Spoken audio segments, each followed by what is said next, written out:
Right, fair warning, this isn't a positive video. So, today's prompt was golden years, and it's at just about here that I realised the entire day was going to be bothersome. So this particular background is black Dylusions paint, and then I've used white Dylusions spray ink over the top. And I'm now going over the top of that. Mind you, the background has been dry for quite some months, with clear gesso, the Dina Wakley clear gesso, and it smudged. The whole lot just reactivated and mixed in with the gesso and made this incredibly weird and annoying texture in the background. Didn't know that was going to happen. I've learnt.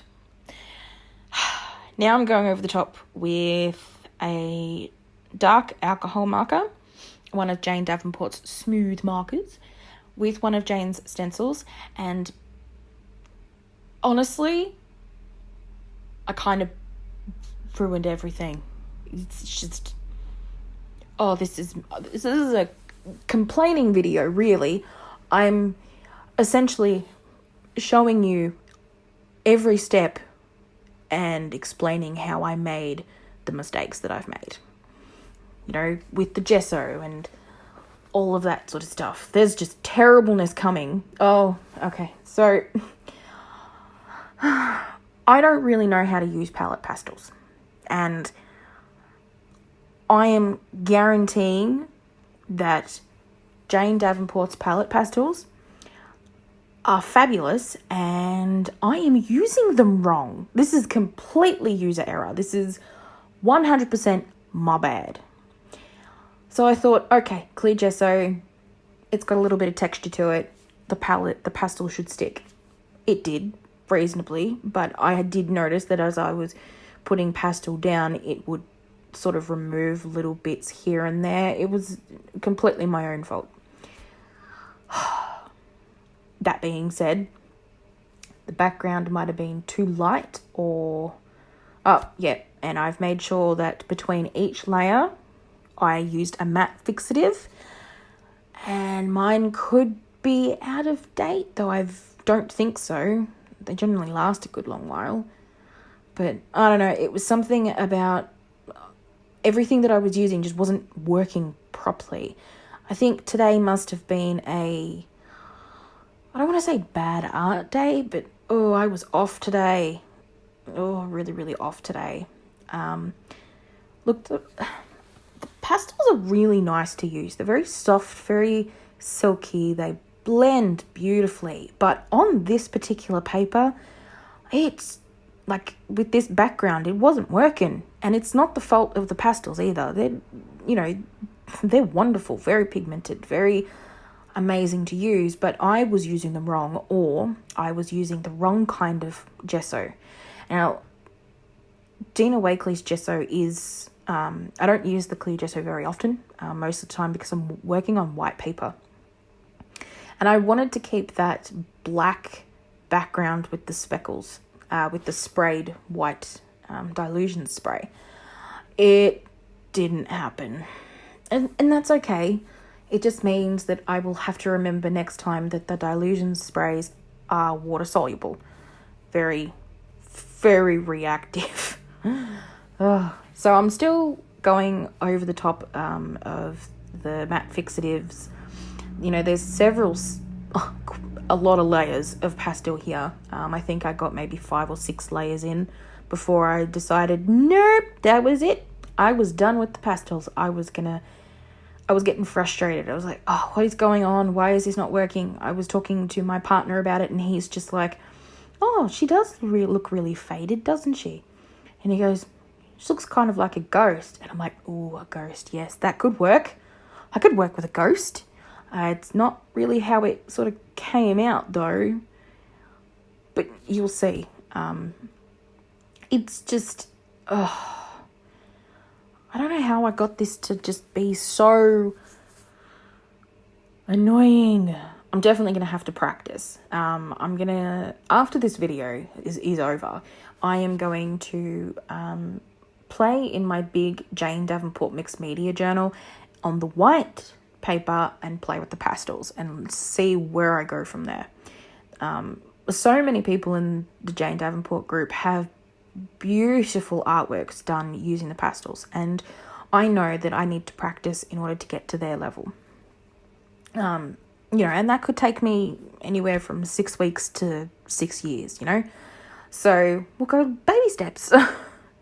But this was my first real attempt. And honestly, I failed. Well, I learned. I truly learned. And it looks like I've given her a beard. I will hand it to the pastels. They blend out really nicely. Like, really nicely. So wonderful. But, yeah. So I've tried the white. The white is just not opaque enough just for this particular piece, and I did my best. I think it's here. It's here I've decided, no, I've ruined it. So let's try something else. I've got out my LTQ pen and just playing with that, and I really like how I did the eyebrows. The eyebrows came out really good. On fleek, as the children call it. I also like her nose and the outline of her face and her lips. The eyes, I messed up again. Me and eyes don't get along at all. But, that's another thing that comes with practice. And there it is. That's me messing up the eyes. Don't worry, we go back over the top. Not with the LTQ pen, because that would be silly. No, I go over the top with gesso, because there was no saving this mess. Ugh.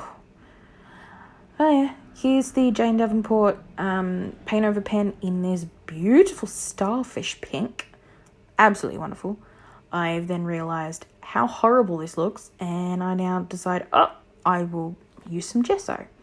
I'll do it just little bits around the eyes to see if I can sort of shorten the eyes, or make them smaller, I should say. Yeah, thin the eyes out a little bit.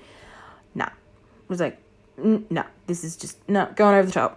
Getting rid of it. Go from there. And the prompt is golden years, and I didn't, I don't know. Maybe she's a ghost. She's missed out on all of her golden years. And I ruined the hair just there. I don't know what I was doing. I really don't, but it's okay. The hair is the least problematic part of this entire piece. And I seriously debated painting over the entire thing. Like, I was sitting there talking to my partner and my mum and just like, do I paint over this? Do I just start again? But one of Jane's golden guidelines is that, you don't rip a page out. You don't start over. You just play with what you've got, basically, So I got some squid ink. Oops, dropped a little bit on my paper. That's okay. It's a whole mess anyway. Didn't matter. The gesso was still a little bit wet, so I've put the squid ink over the top. And it's been about an hour since I finished this piece, and that squid ink still isn't dry.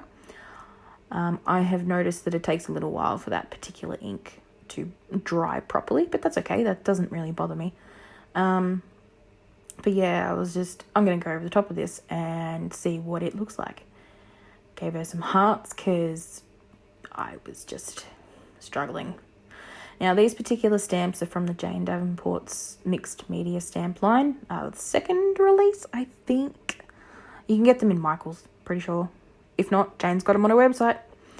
And I used the Beluga White squid ink, and this was what I was hoping was going to save it. And yeah, the squid ink wasn't dry, so just going over the top lightly, and just as a little, I didn't really want to make it stand out or pop at all, but yeah, see, this was just, yeah, it's in the book. I don't need to worry about it anymore. Till tomorrow. Thank you so much for watching. Bye.